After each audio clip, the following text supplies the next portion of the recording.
Assalamualaikum warahmatullahi wabarakatuh. Perkenalkan, nama saya Salsabila Hulaidah Amalia dari Universitas Halu Oleo, Fakultas Perikanan dan Ilmu Kelautan, jurusan Agrobisnis Perikanan. Nah, dalam video kali ini saya akan menjelaskan sebuah perangkat teknologi informasi yang sering kita gunakan, yaitu komputer. Nah, untuk mengoperasikan sebuah komputer, tentunya terdapat 3 komponen utama pembangun sistemnya. Nah, ketiga komponen utama ini yaitu terdiri dari yang pertama ada hardware, dan yang kedua ada software, dan yang ketiga ada brainware. Dari ketiga komponen ini, saya akan menjelaskan satu persatu bagian-bagian apa saja yang terdiri dari ketiga komponen pembangun sistem komputer. Sebelum lanjut pada video penjelasan tentang ketiga komponen ini, bagian-bagian apa saja yang terdapat di dalamnya, terlebih dahulu jangan lupa untuk di like, komen, di share, dan subscribe video ini. Dan sekarang masuk pada penjelasan dari bagian-bagian apa saja yang termasuk dari komponen hardware.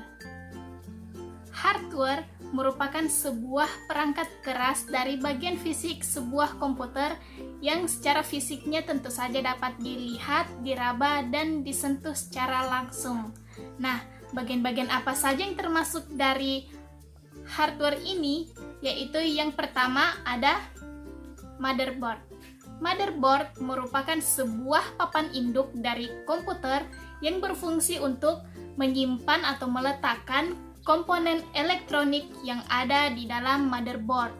Nah, komponen elektronik ini adalah yang pertama CPU atau Central Processing Unit, yang kedua ada RAM, Random Access Memory, yang ketiga ada ROM, Read Only Memory, dan yang keempat ada VGA atau Video Graphic Array, biasa juga disebut dengan Video Graphic Adapter. Dan yang kelima ada bus. Masuk pada bagian kedua dari hardware ini, yaitu power supply. Power supply merupakan sebuah kotak yang berfungsi untuk pemasok daya listrik yang disalurkan ke motherboard, kipas, dan pengontrol voltase. Dan bagian ketiga dari hardware ini yaitu media penyimpanan. Media penyimpanan berfungsi untuk menyimpan atau mempertahankan data digital, baik menyimpan dalam jangka panjang maupun menyimpan dalam jangka yang sementara.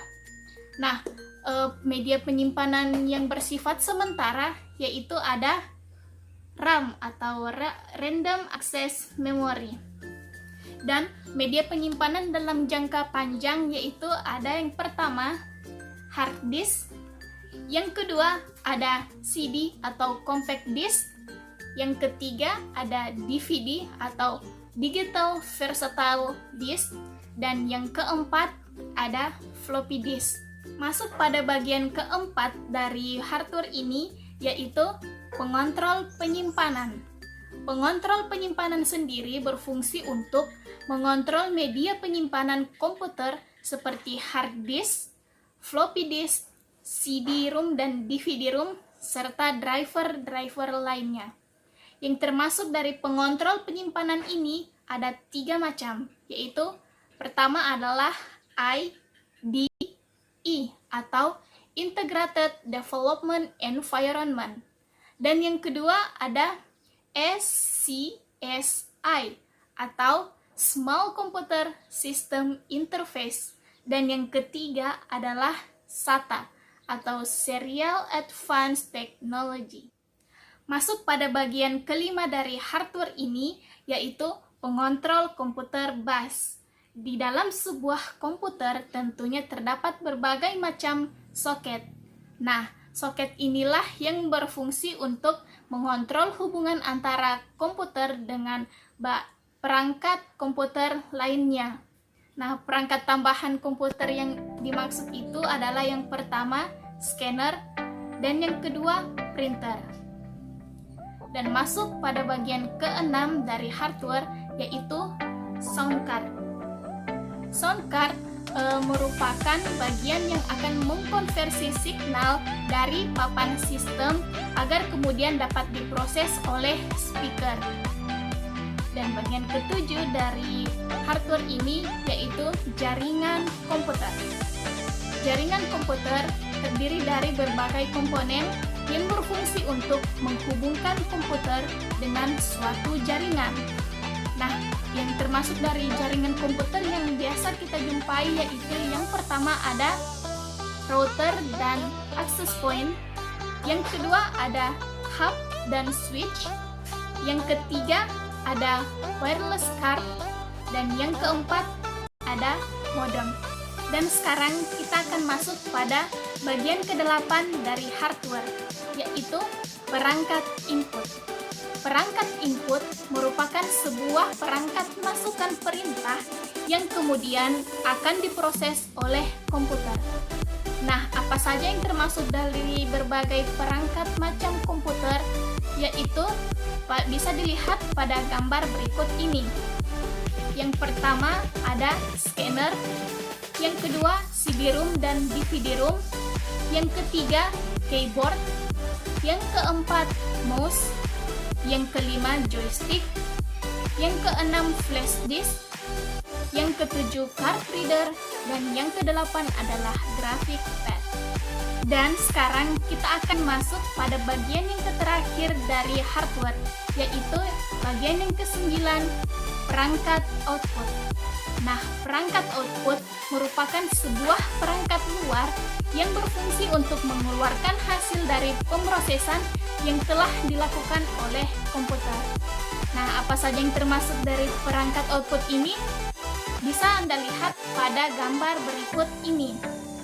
Yang pertama ada printer, yang kedua VGA, yang ketiga ada proyektor, yang keempat router, yang kelima monitor, yang keenam speaker, yang ketujuh card network, yang kedelapan headphone, yang kesembilan sound card, dan yang ke-10 ada VGA. Itulah tadi penjelasan dari berbagai macam yang ada di dalam komponen hardware. Kita masuk pada bagian kedua dari komponen sistem pembangun komputer, yaitu software. Software merupakan sebuah perangkat lunak dari sebuah komputer yang bentuk fisiknya tidak dapat disentuh, diraba, namun masih tetap bisa kita lihat secara langsung. Dan software ini juga merupakan sebuah instruksi yang dapat dibuat untuk memerintahkan komputer agar dapat bekerja sesuai dengan keinginan user. Dan software juga terbagi atas berbagai macam bagian. Nah, bagian pertamanya ini yaitu operasi sistem atau OS. Nah, OS ini merupakan bagian utama yang menjadi nyawa dari sebuah perangkat komputer. Tanpa adanya OS ini, maka komputer tentu saja tidak akan bisa untuk dioperasikan. Nah, apa saja yang termasuk dari macam-macam OS ini? Yang pertama ada Microsoft DOS atau Disk Operating. Microsoft DOS merupakan sebuah perangkat yang dikenal sebagai nenek moyang dari OS yang dimiliki oleh Microsoft. Masuk pada bagian kedua dari OS ini, yaitu Windows. Windows merupakan sebuah OS yang dibuat dan dikembangkan oleh perusahaan yang menggunakan grafik GUI atau Graphical User Interface. Dan tentunya Windows juga memiliki berbagai macam tipe yang diciptakannya yang biasa kita gunakan dari waktu ke waktu. Nah, tipe-tipe Windows ini yang telah diciptakan bisa kalian lihat gambarnya pada gambar berikut ini.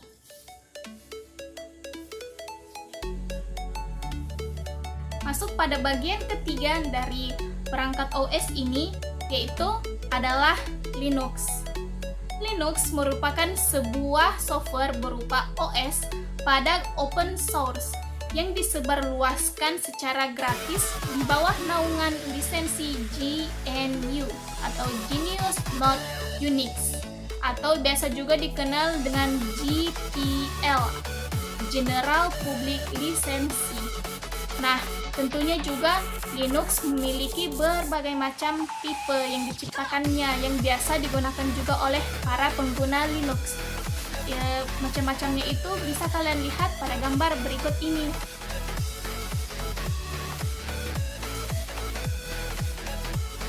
Itulah gambar dari berbagai macam varian atau tipe yang dimiliki oleh Linux. Dan sekarang kita masuk pada bagian keempat dari OS ini, yaitu Mac-OS atau Macintosh. Nah, Macintosh ini merupakan jenis komputer berbasis PC yang diproduksi oleh perusahaan Apple. Dan tentunya juga Macintosh ini memiliki berbagai macam tipe yang dimilikinya, yaitu ada 8 tipe. Nah, tipe-tipe ini kalian bisa lihat pada gambar berikut ini.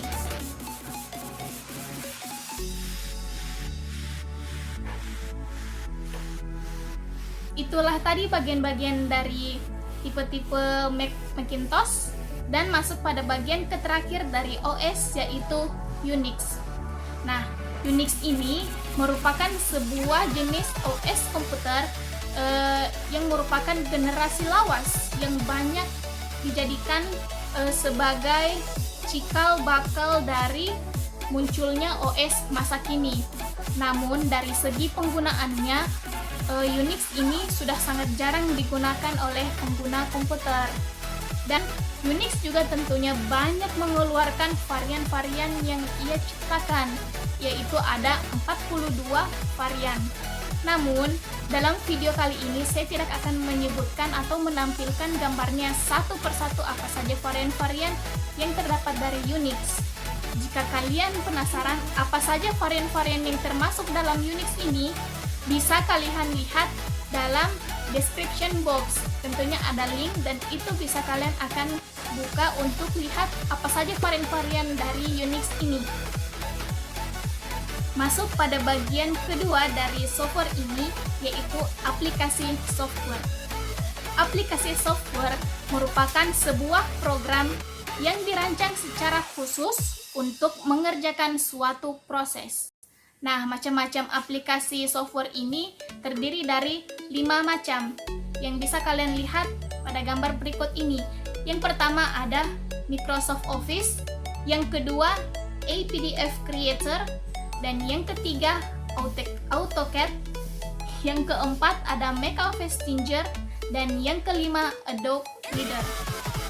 Dan sekarang kita akan masuk pada bagian ketiga dari software, yaitu browsing software. Browsing software merupakan sebuah software yang digunakan untuk mencari informasi tertentu yang dibutuhkan oleh user dalam internet. Nah, macam-macam browsing software ini terdiri atas 6 jenis yang biasa kita gunakan, yaitu yang pertama ada Windows Internet Explorer, dan yang kedua ada Google Chrome, yang ketiga Macromedia Freehand, yang keempat Opera Mini, yang kelima Mozilla Firefox, dan yang keenam adalah UC Browser. Itu adalah bagian-bagian dari browsing software yang biasa kita gunakan. Dan sekarang masuk pada bagian keempat dari software, yaitu software antivirus. Nah, software antivirus ini merupakan sebuah perangkat yang melindungi sistem dari berbagai macam serangan virus.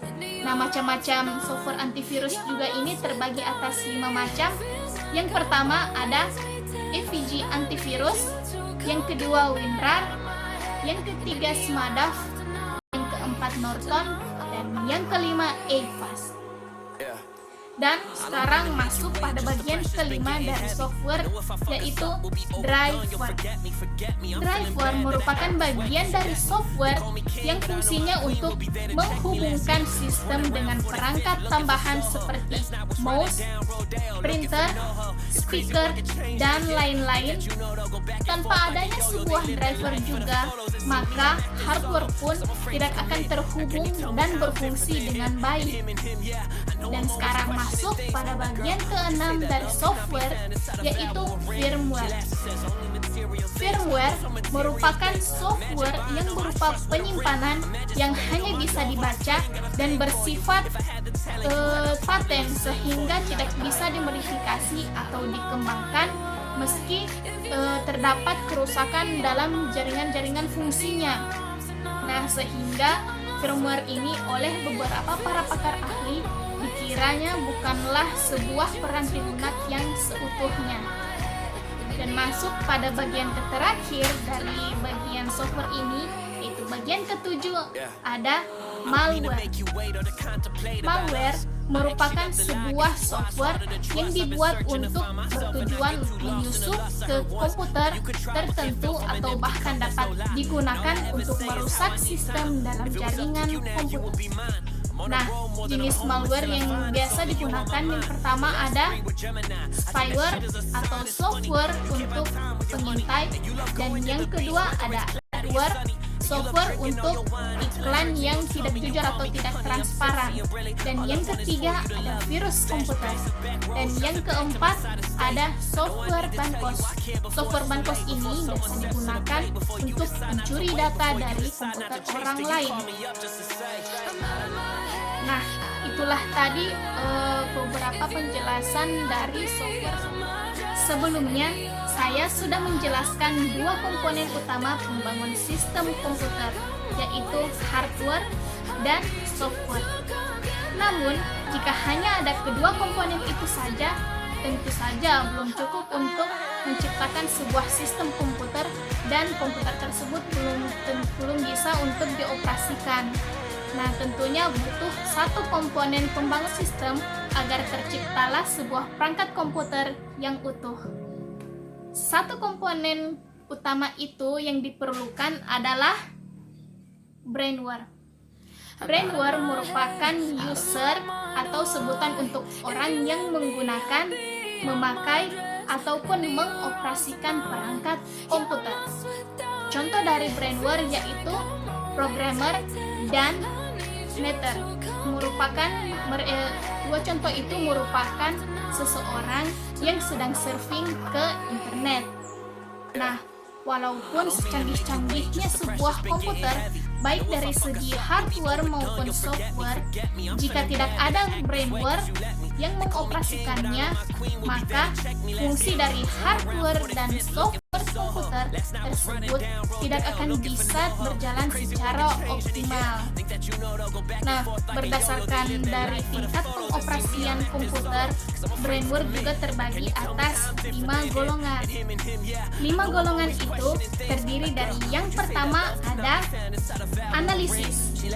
Analisis merupakan seseorang yang bertanggung jawab dalam merencanakan, menentukan, serta memberi rekomendasi sistem atau software apa atau sistem apa yang cocok untuk kebutuhan bisnis perusahaan. Dan yang kedua ada programmer. Programmer merupakan seseorang yang menguasai berbagai macam bahasa pemrograman sehingga ia mampu menciptakan sebuah program komputernya sendiri. Dan yang ketiga ada administrator. Nah, administrator ini merupakan orang yang bertanggung jawab dalam mengatur serta mengendalikan program komputer dan juga jaringan komputer. Yang keempat ada operator. Nah, operator ini merupakan seseorang yang mengoperasikan komputer atau biasa disebut juga dengan user. Dan yang kelima ada teknisi. Teknisi ini merupakan orang yang bertanggung jawab dalam memelihara komponen hardware serta memperbaiki jika ada kerusakan hardware dalam sistem komputer. Nah, itulah tadi kelima bagian dari brainware ini. Jadi dapat disimpulkan bahwa brainware ini jika dilihat dari berdasarkan tingkat pengoperasiannya digolongkan atas 5 golongan. Yang pertama ada analisis, yang kedua ada programmer, yang ketiga administrator, yang keempat operator, dan yang kelima teknisi. Jadi kesimpulan dari 3 komponen utama pembangun sistem komputer yaitu hardware, software, dan brainware menggunakan konsep Tritunggal, yaitu konsep yang terikat atau saling berkaitan antara satu komponen dengan komponen yang lain. Jika salah satu komponen tersebut tidak terpenuhi, maka komputer tentunya tidak akan bisa dioperasikan. Nah, karena komputer juga merupakan sebuah rangkaian elektronika yang hanya berfungsi jika didukung oleh adanya komponen pembangun sistemnya, yaitu hardware, software, dan brainware. Demikianlah penjelasan yang dapat saya jelaskan tentang komponen pembangun sistem komputer. Semoga video ini dapat bermanfaat untuk kita semua. Akhir kata saya ucapkan, wabillahi taufiq wal hidayah. Assalamualaikum warahmatullahi wabarakatuh.